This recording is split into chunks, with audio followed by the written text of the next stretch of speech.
जब धनी धर्मदास जी ने सतगुरु कबीर साहिब जी से योनि के प्रभाव को मिटने का उपाय पूछा तो साहिब जी धर्मदास जी को क्या बताते हैं। सतगुरु मिले तो ज्ञान लखावे, काग दशा तब सब बिसरावे, मूर्छा जोइन छूटे तब भाई, ज्ञान मस्कला फिरे बनाई। मनुष्य योनि में जन्म लेकर इससे पूर्व योनि का प्रभाव मिटाने का केवल एकमात्र उपाय है कि किसी प्रकार सौभाग्य से सतगुरु मिल जाए तो वे ज्ञान को समझाकर अज्ञानता के प्रभाव को नष्ट कर देते हैं और फिर काक दशा के प्रभाव को भुला देते हैं, उसे पूरी तरह समाप्त कर देते हैं। फिर तब हे भाई धर्मदास, पूर्व पशु योनि तथा मनुष्य योनि का द्वंद्व मोर्चा छूट जाता है। सतगुरु ज्ञान के आधार हैं, जो अपने शरण में आए हुए शिष्य को ज्ञान की अग्नि में तपाकर एवं उपाय से घिस पीट कर सत्य ज्ञान के उपदेश के अनुसार उसे वैसा ही बना लेते हैं और निरंतर साधना अभ्यास से उसके जन्म पर पड़े पूर्ण योनि के कुसंस्कारों को समाप्त कर देते हैं। तकरीबन सत्संग में एक वाणी साहिब जी की उच्चारित होती है कि गुरु कुम्हार घड़ शीश है, गड़ी गड़ी काटे खोट, अंदर हाथ सहार दे बाहर बहिए चोट। तो आगे सुनिए। जब धोबी वस्त्र कहें धोवे, जस साबुन मिल उज्जवल होवे, थोर मैल कर वस्त्र भाई, थोड़े परिश्रम मैल नसाई, निपट मलिन जे वस्त्र आही, ता कह अधिक अधिक श्रम चाही। सतगुरु कबीर साहिब जी उदाहरण देते हुए समझाते हैं कि जब धोबी वस्त्र को धोता है और जैसे साबुन के मलने से वस्त्र उज्जवल यानी साफ हो जाता है, हे धर्मदास, वस्त्र में थोड़ा सा मैल हो तो थोड़े से परिश्रम से मैल का नाश हो जाता है, परंतु जो वस्त्र पूरा का पूरा मैल से भरा पड़ा हो तो उसको धोने में यानी साफ करने से अधिक मैल निकालने के लिए बहुत ज़्यादा मेहनत करनी पड़ती है। जैसे मैल वस्तार कर भाऊ, ऐसे जीवन केर सुभाऊ, कोई कोई जो अंकुर होई, सबलप ज्ञान सो गई विलोई। जैसे मैले वस्त्र का हाल होता है, ऐसे ही जीवों का स्वभाव होता है। कोई कोई जीव जो अंकुरी होता है, वैसे वह अंकुरी जीव सतगुरु के थोड़े से ज्ञान को ही सोच विचार कर शीघ्र ही ग्रहण कर लेता है। धर्मदास वचन सतगुरु कबीर साहिब प्रति। यह तो सल्प योनि कर लेखा, खानी भाव अब कहो विशेषा, चारी खानी को जीव है जोई, मनुष्य खान में आवे सोई, ताकर लक्षण मोही बताओ, विलग विलग कर मुही समझाओ, जे ही परखी समूझी ही मह चेतु, कर अब साहब यही बड़ हेतु। धर्मदास जी सतगुरु कबीर साहिब जी कहते हैं कि यह तो थोड़ी सी योनियों का लेखा जोखा है।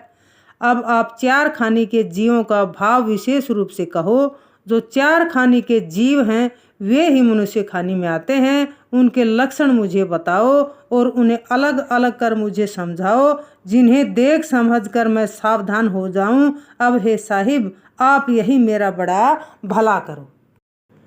चार खानी के लक्षणों की पारख सतगुरु कबीर वचन धर्मदास प्रति। धर्मदास पर को चितलाई, चार खानी गुण कहूँ समझाई, चारों खानी जीव भरमाया, तब ले नर की देह धराया। साहिब जी कहते हैं कि हे धर्मदास, मैं चार खानी के गुण लक्षण समझा कर कहता हूँ, तुम मन लगाकर समझो। चार खानी में भरमाया हुआ जीव तब कहीं मनुष्य की देह धारण कर आता है।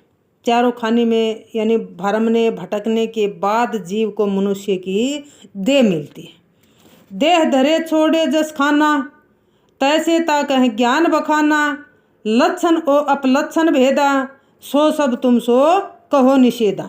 जो जीव जिस खानी को छोड़कर मनुष्य देह धारण करता है, मैं उसका वैसे ही ज्ञान वर्णन करता हूँ। उसके अच्छे और बुरे लक्षणों का जो भेद है वह सब मैं तुझसे कहता हूँ। अंडज खानी से मनुष्य देह में आए हुए जीव की परख। प्रथम कहो अंडज की बानी, एक ही एक कहो भी लिछानी, आलस निंद्रा जा कह होई, काम क्रोधी दरिद्री सोई।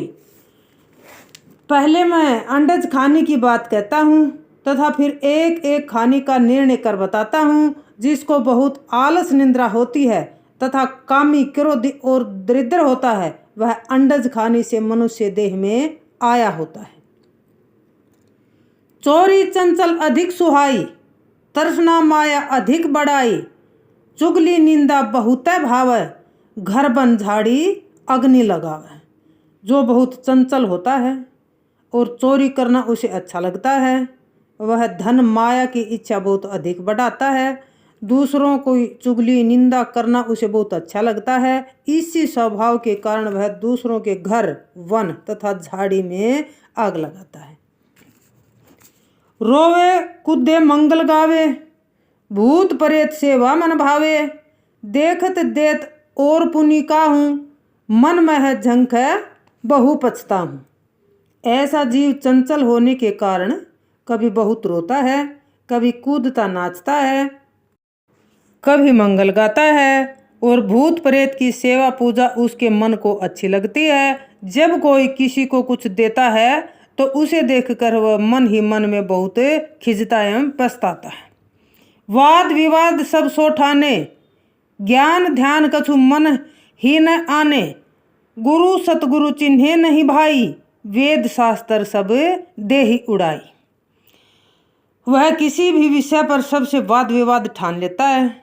ज्ञान ध्यान कुछ भी उसके मन में नहीं आते। हे भाई धर्मदास, वह गुरु सतगुरु को नहीं पहचानता। अज्ञानतावश वह वेद शास्त्र सबको उठाकर अलग रख देता है। आपन नीच ऊंच मन होई, हम समसरी दूसर नहीं कोई, मैले वस्त्र नहीं नहाई, आँख कीच मुख लार बहाई। वह अपने मन में छोटा बड़ा बनता रहता है और यह समझता है कि मेरे समान दूसरा कोई नहीं है। उसके वस्त्र प्राय मैले होते हैं तथा वह रोजाना नहाता भी नहीं। उसकी आंखों में कीचड़ भरा रहता है तथा मुंह से लार बहती है।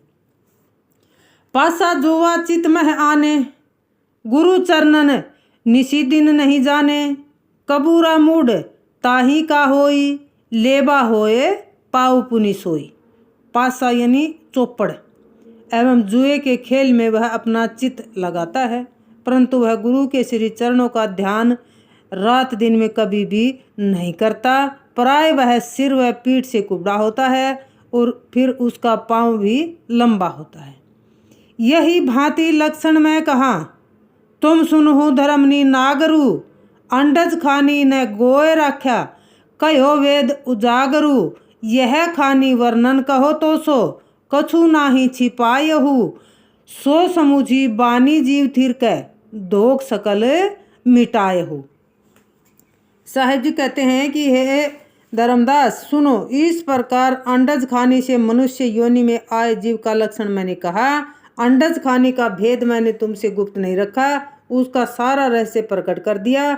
इस खाने का वर्णन करके मैंने तुमसे कहा कुछ भी नहीं छुपाया। वह सारा रहस्य मेरी वाणी उपदेश से समझकर अपने जीव को शिथिल करो और सारा धोखा अज्ञान मिटा दो। उसमझ खाने से मनुष्य देह में आए हुए जीव की परख। दूजी खानी बताए ताही लक्ष्य तो सो कहो, उसमझ ते जीव आए नर देही जिन पाइया। अब मैं तुम्हें दूसरी खानी के बारे में बताता हूँ। उसमझ खानी से आकर जिस जीव में मनुष्य देह पाई उसका लक्षण तुमसे कहता हूँ। कहें कबीर सुनो धर्मदासा, उसमझ भेद कहाँ पर कासा, जाई शिकार जीव बहुत मारे, बहुत आनंद होए तिहिवारे।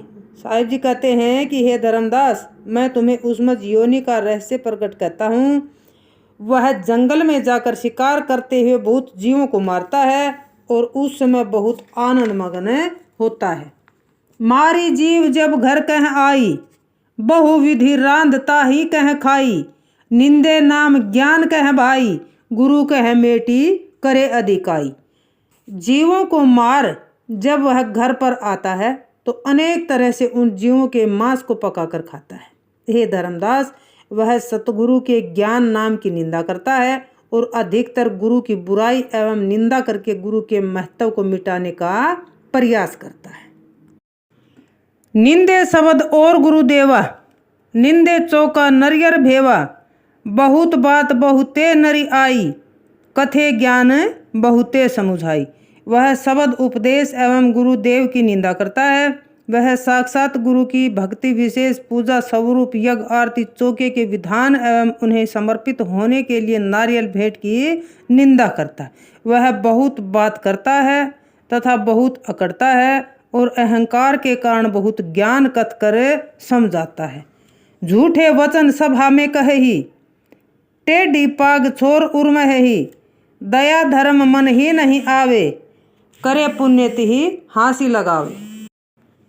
वह सभा में झूठे वचन कहता है और सिर पर टेढ़ी पगड़ी बांधता है, जिसका छोर उसकी छाती तक लटकता है। दया धर्म उसके मन में नहीं आता तथा जो कोई पुण्य कर्म करता है वह उसकी हंसी उड़ाता है।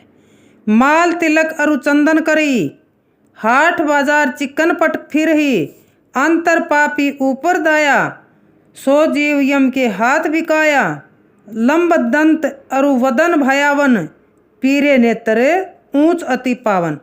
माला पहनता है और चंदन का तिलक लगाता है तथा शुद्ध श्वेत चिक्कन का वस्त्र पहनकर हाट बाजार में घूमता फिरता है। वह अंदर से पापी ऊपर से दयावान दिखता है। ऐसा अधम जीव यम के हाथ बिक जाता है। उसके दांत लंबे तथा बदन भयानक होता है। उसके पीले नेत्र ऊंचे तथा बहुत शुद्ध दिखाई देते हैं। कहें सतगुरु सुनो धर्मनी, भेद भल तुम पाइया, सतगुरु बिना नहीं भेद पावे, भली विधि तो ही दर्शाइया, भेटियाँ तुम मोही को, कुछ नाही तो ही दुराइया, जो बूझी हो तुम मोही सो, सकल भेद बताइया। साहिब जी कहते हैं कि हे धर्मदास, तुमने सब रहस्य ठीक से पाया। सतगुरु के बिना कोई रहस्य नहीं पाता। मैंने अच्छी तरह से तुम्हें रहस्य प्रकट कर समझाया है। तुम परम जिज्ञासु मुझे मिल गए। मैं तुमसे कुछ नहीं छिपाऊंगा। मुझसे जो भी तुम पूछोगे सारा रहस्य बताऊंगा। सथावर खानी से मनुष्य देह में आए हुए जीव की परख। तीजी खानी स्वभाव, अचल खानी जे ही कहत, नर देही तन पाव, ताक कर लक्षण अब बता ही हो। तीसरी खानी के स्वभाव को सुनो, जिसे अचल खानी भी कहा जाता है।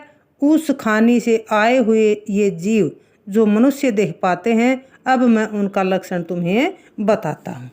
अचल खानी को कहो संदेशा, देह धरे जस होवे भेसा, क्षणिक बुद्धि होवे जीव केरी, पलटन बुद्धि न लागे बेरी।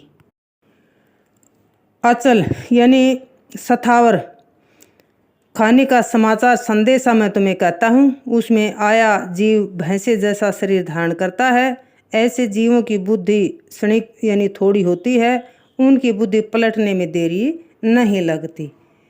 झंगा भेटा सिर पर पागा, राज दवार सेवा भल लागा, घोड़ा पर होवे असवारा, तीर खड़ग ओ कमर कटारा।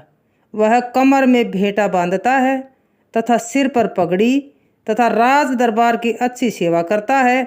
घोड़े पर सवार होता है और कमर में तीर तलवार तथा कटारे बांधता है। इत उत चित सैन जो मारई, पर नारी करी सैन बुलावई, रस सो बात कहे मुख जानी, काम बान लागे उर आनी।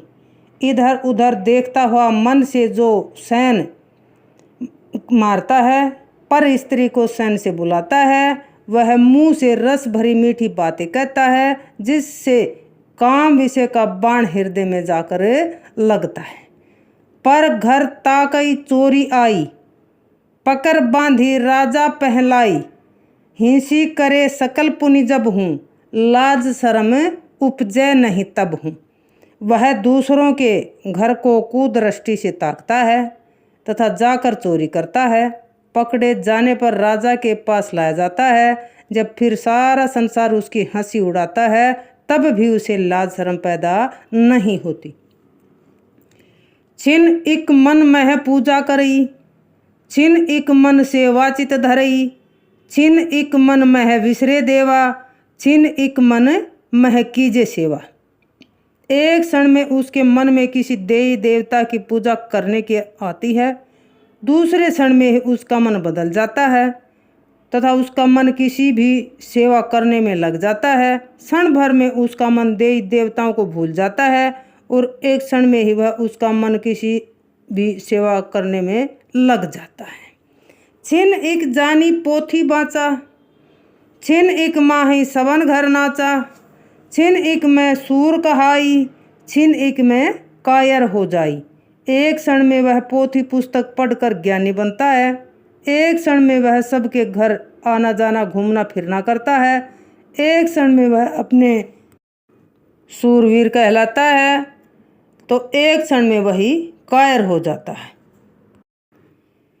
छिन एक मन में शौक रहाई, छिन एक मन में चोरी लगाई, छिन एक मन में करे जू धर्मा, छिन एक मन में करे अकर्मा।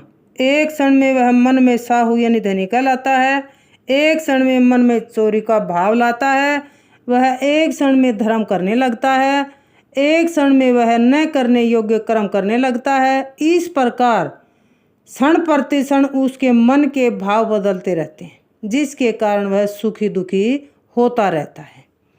भोजन करत मात खजुआई, बाह जांग पुनि मींजत भाई, भोजन करे सोए पुनि जाई, जो जगह तिहि मारन ध्याई, आंखें लाल होई पुनि जाकी, कह लग भेद कहो मैं ताकी।